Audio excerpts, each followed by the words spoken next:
నమస్కారం అండి. మహాభారతంలో నేడు 82వ అధ్యాయము అంశం సింధురాజు జయద్రథుడు అనగా సైంధవుడు. వినిపిస్తున్నది మీ విజయభాస్కర్. అర్జునుడి శపథ వృత్తాంతం శత్రువులకు తెలిసింది. జయద్రథుడే అభిమన్యుడి మరణానికి కారణమని తలచి అర్జునుడు మరుసటి రోజు సూర్యాస్తమయంలోపుగా జయద్రథుణ్ణి చంపుతానని శపథం చేసిన సంగతి చారులు దుర్యోధనుడి స్నేహితులకు చెప్పారు. ప్రసిద్ధి చెందిన సింధురాజు వృద్ధ క్షుత్రుడికి జయద్రథుడనే కుమారుడు జన్మించాడు.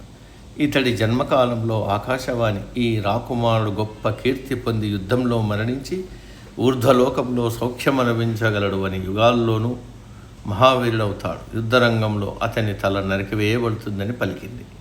ప్రాణకోటి అంతా చనిపోవలసినదే. కానీ ఎంత ధైర్యం గలవాడైనా జ్ఞాని అయినా మృత్యువును కోరడు. ఆకాశవాణి తన కుమారుడిలా చనిపోతాడని చెప్పిన వార్త విని విషాదం చెంది ఒక శాపాన్ని ఉచ్చరించాడు. అది ఏమంటే, ఎవడైతే నా కుమారుడి తలను భూమిపై పడేటట్లు చేస్తాడో అతడి తల బద్దలోగాక అనే శాపమే. జయద్రథుడు పెరిగి పెద్దవాడయ్యాడు. వృద్ధ క్షత్రుడు రాజ్యాన్ని కుమారుడికిచ్చి తాను అరణ్యంలో తపస్సు చేసుకోవడానికి వెళ్ళాడు. అతడి ఆశ్రమం కురుక్షేత్ర యుద్ధ భూమికి సమీపంలోనే ఉంది. అర్జునుడి శపథం గురించి జయద్రథుడు విన్నాడు. తన మరణం గురించి ఆకాశవాణి పలుకులను స్మరించుకున్నాడు. తన మరణం సమీపించిందని భయపడసాగాడు. అతడు దుర్యోధనుడితో, ఈ యుద్ధంలో నేనిక నిలవలేను, నన్ను నా దేశానికి పోనివ్వు అని చెప్పాడు. దీనికి దుర్యోధనుడు, సైంధవ భయపడకు, ఇక్కడ మహావీరులు యుద్ధంలో ఆరితేరిన వాళ్ళు నిన్ను రక్షించి అపాయాన్ని అడ్డుకోవడానికి ఉన్నారు. కర్ణుడు, చిత్రసేనుడు, వివంశితి, భూరిశ్రవణుడు, శల్యుడు, వృషసేనుడు, పురుమిత్రుడు, జయుడు, భోజుడు, కాంబోజుడు, సుదక్షిణుడు, సత్యవ్రతుడు, వికర్ణుడు, దుర్ముఖుడు, దుశ్శాసనుడు, సబాహుడు, కళింగుడు, అవంతి దేశరాజులు, ద్రోణుడు, అశ్వత్థామ, శకుని, ఈ వీరులతో పాటు నేను కూడా ఇక్కడున్నా. నీకు ఎలాంటి అపాయం ఉండదు.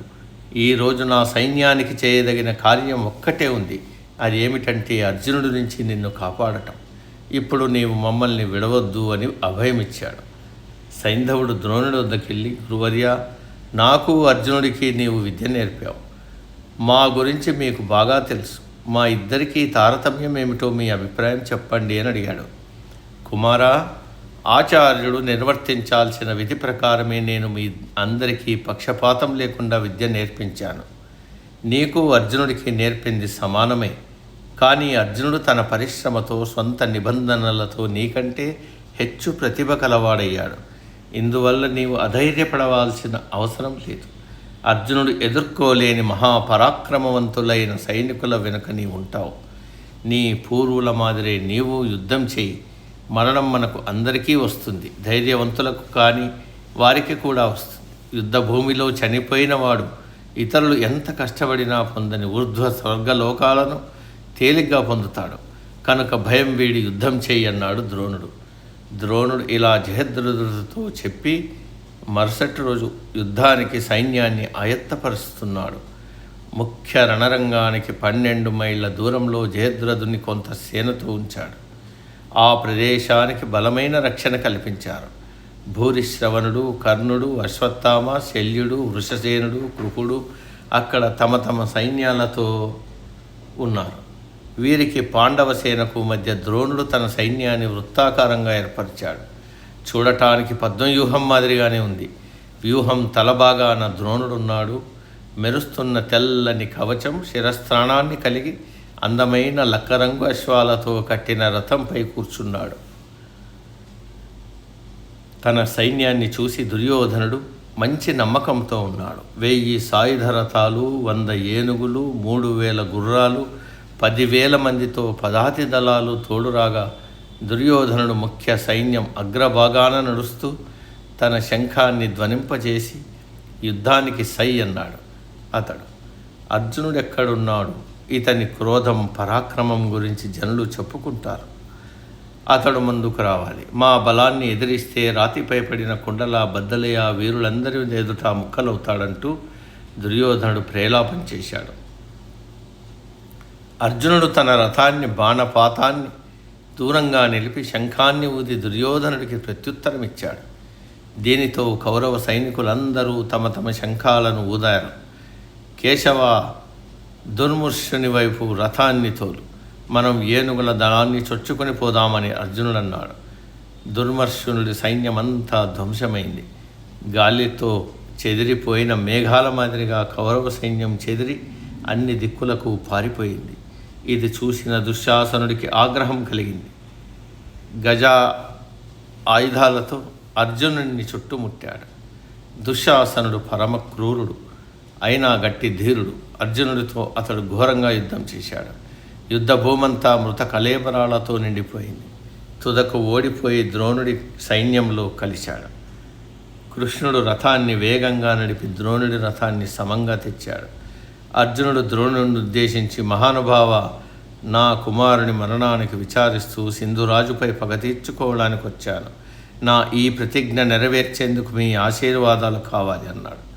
ద్రోణుడు నవ్వి, నాతో ముందు యుద్ధం చేసి నన్ను ఓడించి గాని నీవు జయద్రథుణ్ణి చేరలేవంటూనే ద్రోణుడు అర్జునుడిపై బాణవర్షం కురిపించాడు.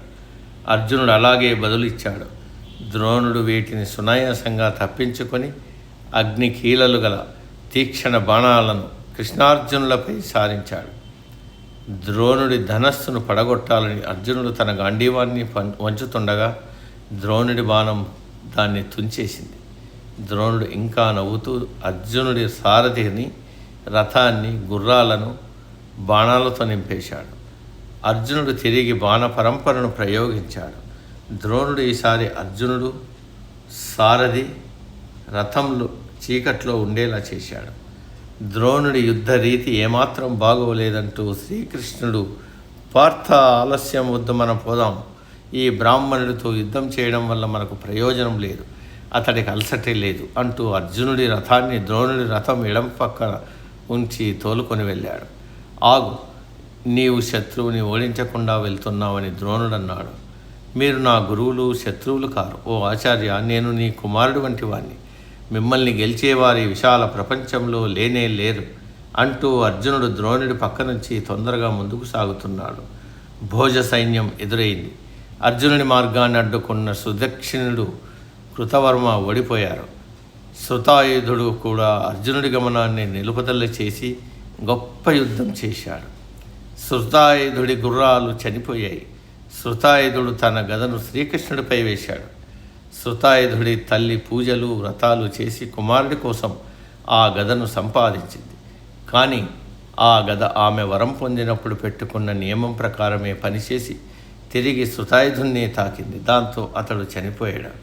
ఈ గద చరిత్రను చూస్తే పర్ణశాయి అనే శృతాయుధుడి తల్లి పూజలు, ఉపవాసాలు, వ్రతాలు చేసి వరుణుని మెప్పించి తన కుమారుణ్ణి ఏ శత్రువు చంపకుండా ఉండేలా వరాన్ని పొందింది. ఆ సందర్భంగా వరుణుడు, నీ కుమారుడికి ఒక దివ్యాస్త్రాన్ని ఇస్తాను. దీన్ని అతడు చేసే ప్రతి యుద్ధంలోనూ ఉపయోగిస్తాడు. ఏ శత్రువైనా ఇతన్ని ఓడించడం కానీ చంపడం కానీ చేయలేరు. కానీ తనతో యుద్ధం చేయని వారిపై ఈ ఆయుధం ప్రయోగిస్తే అది తిరిగి వచ్చి నీ కుమారుణ్ణి చంపుతుంది అని చెబుతూ వరుణదేవుడు ఒక గదనిచ్చాడు. శృతాయుధుడు అర్జునుడితో యుద్ధం చేస్తుండగా తన గదను ఉపయోగించే క్రమానికి వ్యతిరేకంగా శ్రీకృష్ణుడిపై వేశాడు. శ్రీకృష్ణుడు అర్జునుడి రథాన్ని నడుపుతున్నాడనే కానీ యుద్ధం చేయడం లేదు. ఈ గద కృష్ణుడి వక్షాన్ని తాకి ఆ వెంటనే గొప్ప వేగంతో తిరిగి వచ్చి శృతాయుధుడిని చంపింది. తరువాత కాంబోజరాజు, శృతాయుధుడి సైన్యం అర్జునుడికి ఎదురొచ్చింది. కొంత సమయం వీరి మధ్య కూడా యుద్ధం జరిగింది. చివరికి కాంబోజరాజు చనిపోయాడు. ఇద్దరు ముఖ్య వీరులైన అన్నదమ్ములు చనిపోవడమే గాక వారి ఇరువురి కుమారులు హతులయ్యారు. దీంతో కౌరవ సైన్యంలో కలకలం రేగింది. అర్జునుడు ఇలా సైనికుల్ని చంపుతూ మార్గం చేసుకుంటూ జయద్రథుణ్ణి చేరాడు. నేటికి సర్వే జన సుఖినో భవంతు.